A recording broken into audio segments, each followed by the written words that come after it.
So Baby Driver came out 2 weeks ago. We went and saw it together. I mean, let's do a quick little mini review of it, and then we'll move on to the big question that we are going to ask. You weren't looking forward to it as much as you... I wasn't looking forward to it too much. We filmed a section for the last podcast that we screwed up. Yeah. Did make up. But we were watching the trailer, we were discussing about what we think about it, and I really... We watched like 4 trailers. I wasn't convinced. I thought it was like another action film. Nothing really going on about it. I thought the trailer gave too much away. I wasn't sold on it. But I was really impressed. Yeah. I really enjoyed it. And I love that Edgar Wright touch. It was like shots were fired to the beat of the music and stuff like that. I got so much time for that sort of thing. I'm a simple man. That sort of thing makes me very I think it's safe to say me and you were the opposite, Ren. We were both buzzing for this film. Like, as soon as I heard Edgar Wright was making this film, because I heard him talking about this idea before. He conceived it after making a music video for The Blue, I think they're called, the band. I think so. Where it's Noel Fielding is a getaway driver, and he listens to the song, and the heist runs the exact time of this song. That's why they listen to the song. Yeah, so you listen to Bell Bottoms at the start, and then where he has to restart the song as well. Yeah. And I think that this film, it's something. It's a little mini passion project of his, because he was working on it way before he started the Cornetto trilogy, and the music that he's picked is so perfect. 35 perfectly picked songs. The shots, I think that's the thing. The fact that he's got this semi-automatic gun that are just going on the beat of the song, and then so at the start, the song is Bell Bottoms. I can't remember who it's by, but it's like it starts off as bluesy, and then all of a sudden it becomes like a hard rock song, and that's when they started making their getaway. So when they're making their getaway, that song starts playing, and every time the guitar reverbs, the car skids. So to sing it, it's like like that sort of thing. Like, is it the song at the beginning when he's walking through the street and then there's lyrics occasionally of the song which are like open graffiti? I was reading an article about that the other day, and Edgar Wright listened to that song in his headphones whilst filming it on his iPhone 17 times. He walked that same, I guess, 200 feet of road until he had that exact how Baby would move. So he was picturing Baby in front of him. Like moving, like you move. Like half dances to it, didn't he? Half dances to it, and then the word sharp on the wall behind. I went to go and see it again last week, and I was watching it, and I did notice that, and I came out and I was like, "Oh, you two noticed it," and I was like, "Oh, I didn't spot that." I went back and watched it again, and the words for that song are on the wall around him. It's really clever, there's a woman who's punching an ATM, and that fits in perfectly with the beat of a song. The way people are shouting, cars going by, everything is perfectly timed to music, and I think the way Edgar Wright's always good at developing a character, and the way that Baby changes while keeping his morals intact is pretty well skillfully done. I think the weakest character, in a sense, but he's not weak, is Doc. Yeah, Kevin Spacey, because there's definitely something on the cutting room floor which explains how he feels about Baby. There's a bit that I felt was missing, was at that point when, spoiler, he goes back and he's like, he explains he's in love, and then he just changes his mind, and he's like, cool, let's sort it out. Like, I don't see how that was all of a sudden where you just changed his mind like that, when you were so passionate. It was like, I feel like something was missed out. Yeah. And that's the only character I felt like that was on. That happened to Jamie Foxx is fabulous in that film. Jamie Foxx is John Hamm's brilliant. I honestly did not see that go like the way John Hamm characters went.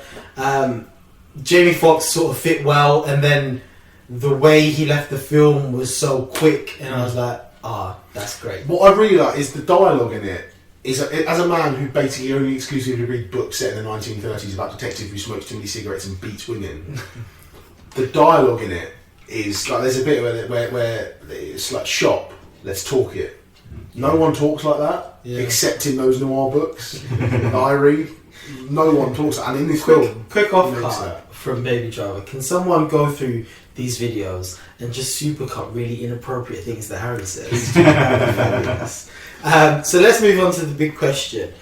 Sony have asked Edgar Wright to come back to do Baby Driver 2. Do we think he should do a sequel? No.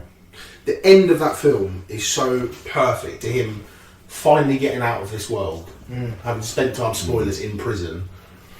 And you find out what his actual name is. His name's Baby, obviously. Yeah, his name's Baby.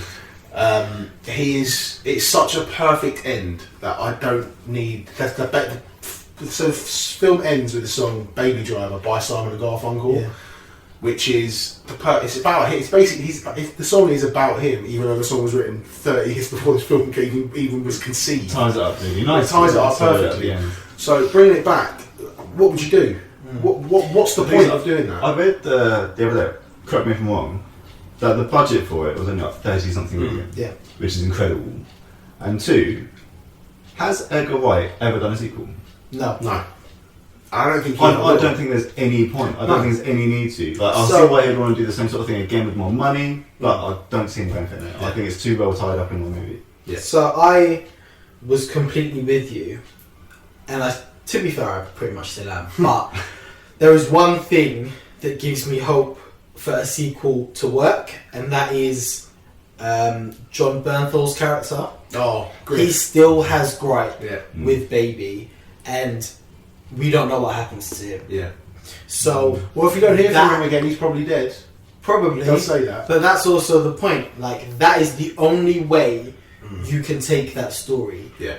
They're off down Route 60 doing their thing, and John Bernthal basically, I mean, I'm going straight off on Death Proof in my head. John Bernthal just driving them down. Death race. But to be honest, I don't want to see it simply because Edgar Wright worked on this film for 19 years.